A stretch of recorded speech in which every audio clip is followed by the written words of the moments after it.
اس آیت پر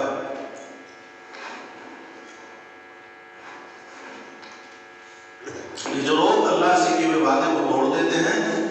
اس کا ایک تو نقصان یہ ہوتا ہے کہ وہ لوگ زمین کے اندر فساد پھیلاتے پھرتے ہیں. دوسرا نقصان اللہ سے وعدے کو توڑ دینے کا یہ ہے کہ اللہ تبارک و تعالیٰ کے یہاں وہ نقصان اور خسارے میں رہتے ہیں.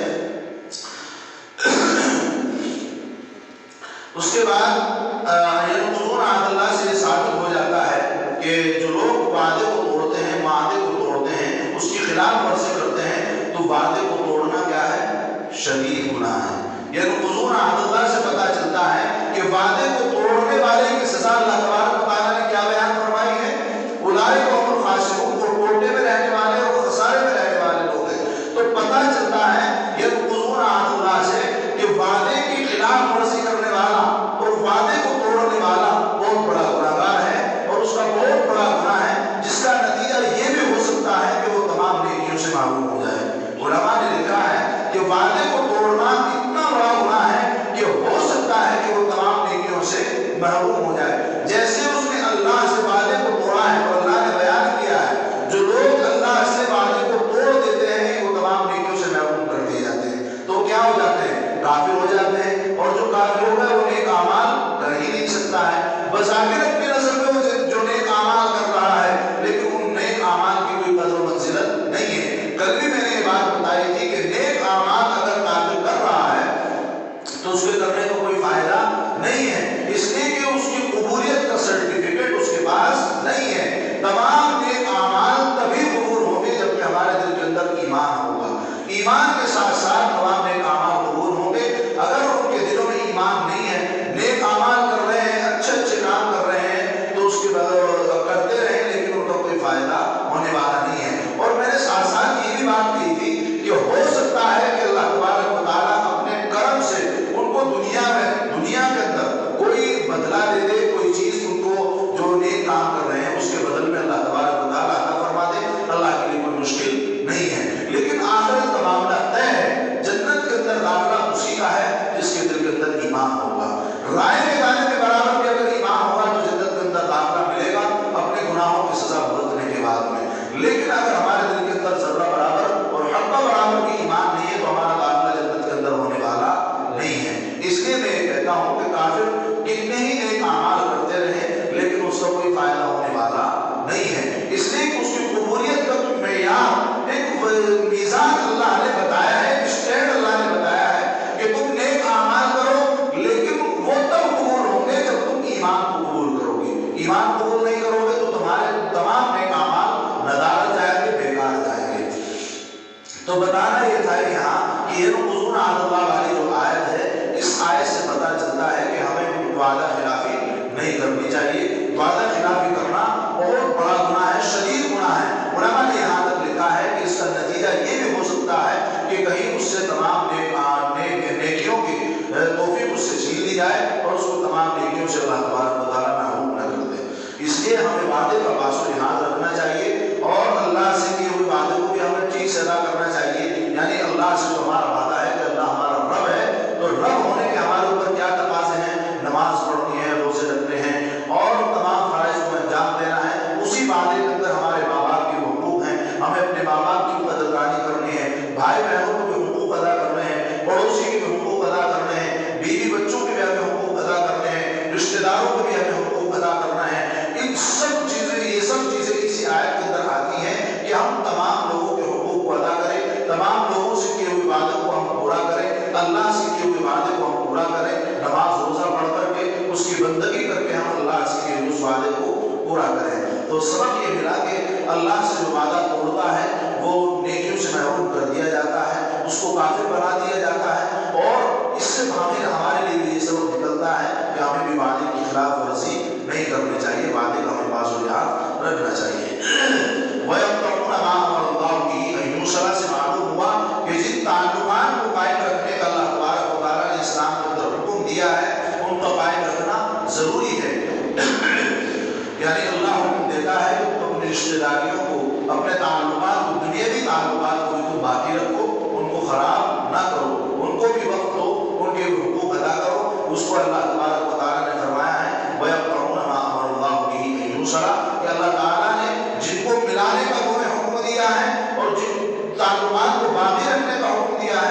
شریعت اسلام نے ہمیں حکم دیا ہے ان تعلقات کو ہمیں باقی رکھنا چاہیے، قائم رکھنا ہمارے لیے ان کو ضروری ہے، اور ان کو توڑنا قطع کرنا حرام ہے۔ اللہ کے نبی صلی اللہ علیہ وسلم نے ایک حدیث مبارک کے اندر ارشاد فرمایا ہے لا يدخل الجنت قطاع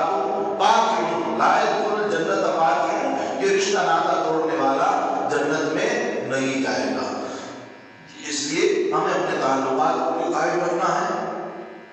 غور کیا جائے تو دین و مذہب نام ہی حدود و قیود کا ہے جو حقوق اللہ اور حقوق العباد کی ادائیگی کے لیے مقرر کی گئی ہے۔ دین نام ہی اس چیز کا ہے، علماء نے لکھا ہے، ایک بات یہ بھی لکھی ہے کہ دین نام ہی اس چیز کا ہے، ان دو چیزوں کے اندر دین کو سمیٹا گیا ہے، حقوق اللہ اور حقوق العباد۔ تمام معاملات جو ہیں وہ یا تو اللہ سے متعلق ہیں یا پھر وہ بندوں سے متعلق ہیں، وہ کسی بھی لائن سے بندوں سے متعلق ہوں، ہے تو بندوں سے متعلق ہی، تو گویا دو چیزوں کے اندر علماء نے دین کو سمیٹا ہے کہ دین کے اندر دو چیزیں ہیں، ایک تو حقوق اللہ ہے، ایک حقوق العباد ہے۔ حقوق اللہ میں جو تمام چیزیں آتی ہیں، نماز، روزہ، حج، زکوٰۃ اور بہت ساری چیزیں جو حقوق اللہ کے تعلق سے ہیں، وہ سب اس لفظ کے اندر سمیٹ دی گئی ہے کہ حقوق اللہ، اللہ کے حقوق کو ادا کرو۔ اور حقوق العباد، پڑوسی کا خیال رکھنا، ماں باپ کا خیال رکھنا، بچوں کا خیال رکھنا اور تمام لوگوں کے حقوق کی ادائیگی کرنا، یہ کیا ہوا؟ حقوق العباد۔ تو گویا دین کو دو چیزوں کے درمیان سمیٹ دیا گیا ہے، حقوق اللہ اور حقوق العباد۔ دین اصل نام ہے ہی اس چیز کا، حقوق اللہ کو ادا کرتے رہو، حقوق العباد کو ادا کرتے رہو، اور اس عالم کی صلاح و فساد اور اس عالم کا صحیح و غلط ہونا انہی تعلقات کو درست رکھنے یا توڑنے پر موقوف ہے۔ اگر ہمارے تمام تعلقات صحیح ہیں، سلامت ہیں، تو یقیناً ایک پیار محبت کا ماحول تمام رشتہ داریوں کے اندر بنا رہتا ہے، اور اگر ہم ان کو توڑ دیتے ہیں تو ایک فساد اور ایک الجھنے سی اور ایک بکھرا ہوا جال سا بن جاتا ہے۔ عجیب سی ٹینشنیں ہمیں ہونے لگتی ہیں، یار ماں باپ میرے سے ناراض ہیں، بھائی بہن مجھ سے ناراض ہیں، بیوی بچوں کے حق ادا نہیں کر رہا ہوں، رشتہ داروں کے حق ادا نہیں کر رہا ہوں، ایک عجیب سی الجھن آدمی کے اوپر آ پڑتی ہے۔ اسی چیز کا نام فساد ہے، اسی چیز کا نام فساد ہے۔ اور اگر ہم ان تمام تعلقات کو باقی رکھیں گے، ان تمام تعلقات کے حقوق کی ادائیگی کرتے رہیں گے، تو کیا ہوگا؟ محبت اور ایک من لگنے والی باتیں ہمارے درمیان پیدا ہوں گی، اور اس دنیا میں زندگی گزار تو ہمارا دل بھی لگے گا۔ اس لیے ان تعلقات کی قطع کرنے کو اللہ تبارک و تعالیٰ نے فرمایا ہے یفسدون فی الارض، کہ لوگ زمین کے اندر فساد پھیلاتے ہیں، اور وجہ عالم فساد یہی ہے کہ ہم تعلقات کو باقی نہیں رکھتے ہیں۔ پتہ چلا آج کی اس تفسیر سے ہمیں دو تعلیم ملی ہیں کہ ہمیں اللہ سے کیے ہوئے وعدے کو، تعلق کو بھی باقی رکھنا ہے، حقوق اور تمام مخلوق میں ہمارے اوپر جن لوگوں کے حقوق اور جن سے تعلق ہمارا ہے، ان سب کو ہمیں ادا کرنا ہے، اور ان سب تعلقات کو ہمیں برقرار رکھنا ہے۔ رشتہ داریاں ہمیں خراب نہیں کرنی ہے، اللہ حکم دے رہا ہے رشتہ داری کو باقی رکھنے کا، تعلقات کو باقی رکھنے کا اللہ نے حکم دیا ہے، اور کسی سے کیے ہوئے وعدے کو ہمیں کبھی بھی نہیں توڑنا ہے، وعدے کو ہمیں پورا کرنا ہے، وعدے کو ہمیں نہیں جھٹلانا ہے۔ اور یہ تو منافقین کی علامت ہے۔ اللہ کے نبی نے منافق کی 3 علامتیں بیان فرمائی ہیں، علامت المنافق ثلاث، یہ منافق کی 3 علامتیں ہیں، ان میں سے ایک یہ بھی ہے اذا وعد اخلف، جب وہ وعدہ کرتا ہے اور کسی سے کوئی معاہدہ کرتا ہے تو اس کی خلاف ورزی کرتا ہے۔ اللہ کے نبی نے کئی جگہوں پر یہ ارشاد فرمایا ہے۔ ایک یہ بھی ہے کہ وعدہ توڑنا جو ہے یہ مسلمان کی علامت نہیں ہے بلکہ منافق کی علامت ہے، اس لیے کہ اللہ کے نبی کی حدیث موجود ہے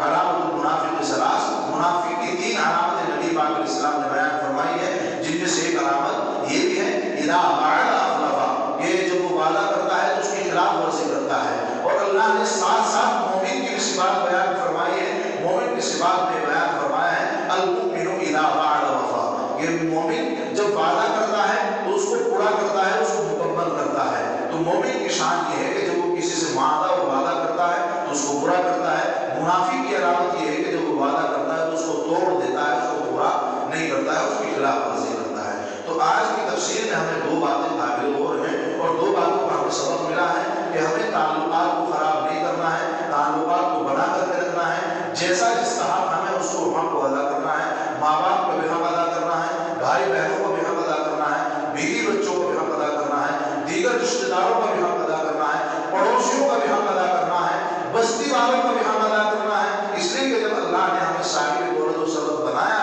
اللہ نے ہمیں اتنی حیثیت دی ہے کہ ہم لوگوں کی ضرورتوں کو پورا کر سکتے ہیں، تو یقیناً ہمیں اپنی جیب سے دوسروں کی ضرورتوں کو پورا کرنا چاہیے۔ ہمیں خوش ہونا چاہیے کہ اللہ ہماری رزق کے ذریعے، ہمارے پیسے کے ذریعے، ہمارے مال و دولت کے ذریعے دوسروں کا پیٹ بھرا رہا ہے، دوسروں کی مدد کرا رہا ہے۔ اللہ نے ہمیں موقع دیا ہے، لیکن وہ لوگ کہ جن کے پاس یہ موقع نہیں ہے وہ ترستے ہیں ان چیزوں کے لیے کہ ہمیں کوئی نیک عمل کرنے کے لیے مل جائے۔ یقیناً یہ نیک اعمال ایسے اعمال ہیں ان کا ثواب کا آپ کو احساس بھی نہیں ہوگا۔ جب آپ مٹھی بند کر کے کسی کو دیتے ہیں نا تو اللہ تبارک و تعالیٰ وہ سب جانتا ہے، آسمان و زمین کی سب کچھ دیکھتا رہتا ہے، اور انسان کو پتہ تک نہیں چلتا ہے کہ جب وہ ایک نیکی کرتا ہے اللہ تبارک و تعالیٰ اس نیکی کے بدلے میں اس کو کہاں سے کس طریقے سے نواز دیتے ہیں، کوئی پتہ نہیں چلتا ہے۔ آج بھی سوچتا ہے کہ بھئی آج تو میری دکانداری زیادہ ہوئی، بہت پیسے ہو گئے، آج تو وہ دکانداری زیادہ کیوں ہوئی؟ یقیناً آپ نے کوئی نیک عمل کیا ہوگا۔ آپ کوئی نیک عمل کر کے اپنی دکان پر اگر بیٹھ رہے ہیں، دکان پر بیٹھے اپنے کاروبار میں اگر جا رہے ہیں تو وہاں کاروبار میں مشغول ہوں، یقیناً تمہیں نفع ضرور ہوگا۔ اس لیے سے آپ اپنے کاروبار کا صدقہ نکالا کریں، اپنی جانوں میں صدقے نکالا کریں، یقیناً اللہ تعالیٰ ضرور خیر و برکت فرمائیں گے، دیر صحیح لیکن فرمائیں گے ضرور۔ ایسا نہیں ہے، اللہ کے رحمت سے کبھی بھی ہمیں مایوس نہیں ہونا چاہیے۔ تو اللہ نے خود قرآن کریم کے اندر ارشاد فرمایا ہے، من جاء بالحسنۃ فلہ عشر امثالها، جو کوئی ایک نیک عمل کرتا ہے اللہ تبارک و تعالیٰ اس کو 10 گنا عطا فرماتے ہیں۔ یہ تو خود قرآن نے کہا ہے، خود قرآن اس بات کا اعلان کر رہا ہے کہ جو کوئی ایک نیکی کرتا ہے اللہ تبارک و تعالیٰ اس کو 10 گنا عطا فرماتے ہیں۔ اور نبی پاک علیہ السلام نے تو یہاں تک فرمایا ہے کہ 70,000 گنا بھی اللہ تبارک و تعالیٰ نوازنے پر قادر ہے۔ لیکن آدمی جس عمل کو اس وقت کر رہا ہے اس کی نیت میں جیسا خلوص ہوگا ویسے ہی اللہ تبارک و تعالیٰ برکت دے گا اور ویسے ہی ثواب اس کو بڑھ دیا جائے گا۔ اس لیے کہ اللہ کے نبی کی ایک حدیث ہے، انما الاعمال بالنیات، تمام اعمال کی قبولیت کا دار و مدار جو ہے وہ نیتوں کے اوپر ہے۔ اگر ہم صدقہ و خیرات تو کر رہے ہیں، لوگوں کو ہم خوب خرچ کر رہے ہیں، لیکن نیت ہماری کیا ہے؟ ریاکاری، دکھلاوا، تو آپ کا ثواب 0/0، بالکل صفر۔ اس لیے کہ آپ نے وہ کام رضا الہی کے واسطے نہیں کیا ہے، اللہ کی رضا کے واسطے ہم نے وہ کام نہیں کیا ہے، بلکہ مخلوق کو دکھانے کے لیے، لوگوں کو دکھانے کے لیے، اپنے آپ کو واہ واہ کروانے کے لیے، اپنی شان و شوکت بڑھانے کے لیے، اپنے آپ کو سلام کروانے کے لیے آپ نے وہ کام کیا ہے، تو یقیناً آپ کا یہ عمل بالکل بھی قبول نہیں ہوگا۔ اس کا اجر اللہ کے یہاں سے آپ کو کوئی ملنے والا نہیں ہے، اس لیے کہ کام آپ نے اللہ کے لیے نہیں کیا تو اللہ آپ کو اجر کیوں دے گا؟ جن کے لیے آپ نے یہ کام کیا ہے وہ آپ کو سلام کریں گے، وہ آپ کو واہ واہ کریں گے، آپ کی حاجی ناجی کریں گے، آپ کی چاپلوسی کریں گے، اس لیے انہیں کے واسطے آپ نے وہ کام کیا ہے نا۔ یقیناً اگر آپ رضا الہی کے واسطے کام کریں گے، اللہ کے واسطے تواضع کے ساتھ بھی، انکساری کے ساتھ اگر آپ نیک اعمال کر رہے ہیں، لوگوں کی ضرورتوں کو پورا کر رہے ہیں، خفیہ طور پر آپ اپنے آپ کو لوگوں کے سامنے لانا بھی نہیں چاہتے ہیں، تو یقیناً اللہ تبارک و تعالیٰ ایسے شخص کو بلندیوں سے نوازتے ہیں اور پھر اس کے مال میں، جان میں، کاروبار میں خیر و برکت نصیب فرماتے ہیں۔ اللہ تبارک و تعالیٰ نبی پاک علیہ السلام کی حدیث ہے، من تواضع للہ رفعہ اللہ، کہ جس شخص نے اللہ کے واسطے تواضع اختیار کی، اپنے آپ کو چھپا کے رکھا، اپنے آپ کو چھوٹا سمجھ کے رکھا، تو یقیناً اللہ تبارک و تعالیٰ اس کو رفعہ اللہ، اللہ اس کو بلندی عطا فرماتے ہیں، اگرچہ آپ تحت الثری کے اندر ہی کیوں نہ ہو۔ تو یقیناً جب ہم نیک اعمال کریں اور ہم ان حقوق کو ادا کریں، اسی آیت سے متعلق میں باتیں بتا رہا ہوں، جب ہم تمام حقوق کو ادا کریں، لوگوں کی ضرورتوں کو پورا کریں، ماں باپ کی ضرورتوں کو پورا کریں، بیوی بچوں کی ضرورتوں کو پورا کریں، محلے اور پڑوسیوں کی ضرورتوں کو جب ہم پورا کریں تو یقیناً ہمارے دل کے اندر کوئی ریاکاری نہیں ہونی چاہیے۔ مخلوق کی اللہ کی امت کی جب آپ ضرورت پوری کر رہے ہیں تو آپ خوش نصیب انسان ہے، اس لیے اللہ تبارک و تعالیٰ نے آپ کو دولت سے نوازا ہے، آپ کی دولت کے ذریعے اللہ تبارک و تعالیٰ اپنی دوسری مخلوق کو پلوانا چاہتا ہے، دوسرے کا پیٹ بھروانا چاہتا ہے، دوسرے کی آتما کو ٹھنڈی اور شانتی پہنچانا چاہتا ہے، تو ہمیں ہمارے واسطے خوش نصیبی ہے، تو ہم اس خوش نصیبی کو اپنی ریاکاری میں تبدیل نہ کر رہے ہیں، بلکہ ہم اخلاص کے ساتھ اللہ کی رضا کے واسطے کہ ہم نیک عمل کریں گے اور مخلوق کی جب ہم مدد کریں گے، ان کی ضرورتوں کو پورا کریں گے، اس لیے کہ اللہ نے اس کو حکم دیا ہے کہ تم میرے واسطے خرچ کرو اور تم مجھے قرض دو، قرض حسنہ دو۔ اللہ نے جہاں بجا قرآن کریم کے اندر اعلان کیا ہے، کیا ہے؟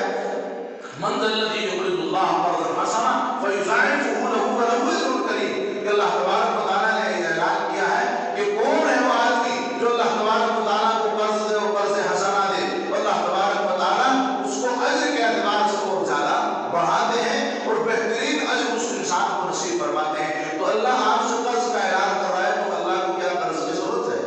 اللہ کے پاس پیسے کی کمی ہے، اللہ کے پاس کیا دولت کی کمی ہے؟ اللہ اس لیے آپ سے قرض مانگ رہا ہے؟ نہیں، اللہ تبارک و تعالیٰ ہمارے مقام کو بڑھانا چاہتا ہے، اللہ ہمیں نعمتوں سے اور نیکیوں سے نوازنا چاہتا ہے۔ یہاں بھی اللہ کی محبت چھپی ہوئی ہے۔ اللہ کہہ رہا ہے کہ جو میں نے تم کو مال دیا ہے تم اس مال کو خرچ کرو، اور جو کوئی مجھے قرض حاصل دے اس کا مطلب یہ ہے کہ تم میری راہ میں خرچ کرو، میرے نام پر خرچ کرو، یہی میرے واسطے قرض حسن ہے۔ اور جب ہم اس کے نام پر خرچ کریں گے تو عادت اللہ یہ ہے اور سنت اللہ یہ، اللہ کی عادت و سنت یہ ہے کہ اللہ تبارک و تعالیٰ کبھی کسی کی ہوئی نیکی کو نہ رائگاں کرتے ہیں، اور ایسا بھی نہیں ہے کہ اللہ اس کو اجر نہ دیتے ہوں، بلکہ اللہ نے اعلان کیا ہے تم ایک نیکی کرو گے میرے نام پر، اگر تم ذرا بھی خرچ کرو گے اور تمام حقوق کے پاس لحاظ رکھو گے، لوگوں کے حقوق کو ادا کرو گے، میرے حق کو ادا کرو گے، تو من جاء بالحسنۃ فلہ عشر امثالھا، اللہ تبارک و تعالیٰ اس کو ایک نیکی کے بدلے